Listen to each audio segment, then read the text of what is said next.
ethics of organisational development and consulting is what we're going to be talking about. Alright, so ethical issues in OD are concerned with how practitioners perform their helping relationship with clients. Inherent in any helping relationship is like the ability for misconduct to occur.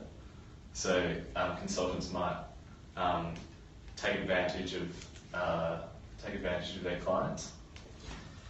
More often than not, change is unwillingly welcomed into an organisation. It must be properly introduced as well as gradually by management, as well as perceived as beneficial towards the employees, otherwise it will be met with resistance. This leads to the importance of providing support to those undergoing change. It would be unethical for management to instill a change and then leave employees to fend for themselves, as it would also be a waste of time and resources in waiting for these employees to understand why and then implementing the change into their own daily operations. This can be done through methods such as hiring external firms to improve the experience of change for those undergoing, as well as introduce champions of change within the organisation themselves, picking employees to improve the experience for their peers and as well as their colleagues. It's ethically important for the consultant to provide realistic outcomes for the organisation. Providing unrealistic outcomes to an organisation is unethical and counterproductive.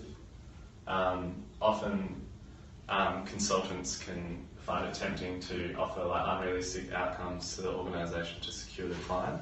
However, this can be damaging to the consultant's credibility and also as well the organisation's credibility. The flow-on effects of unrealistic expectations have the potential to be extremely damaging to the organisation, and as a consequence this can be damaging to the OD field as a whole.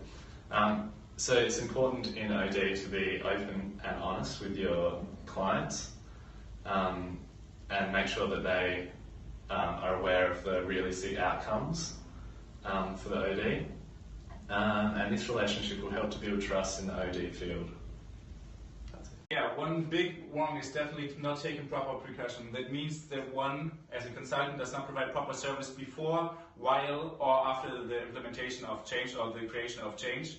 Especially because when you want to seek the benefits of a change, it's really important to facilitate a hostile environment where everybody understands the change throughout the whole process. So especially after the change has implemented, it's really important as a consultant to provide the existing employee and the existing workforce with how to actually work with this change, how to change their behavior and how to change their way of working.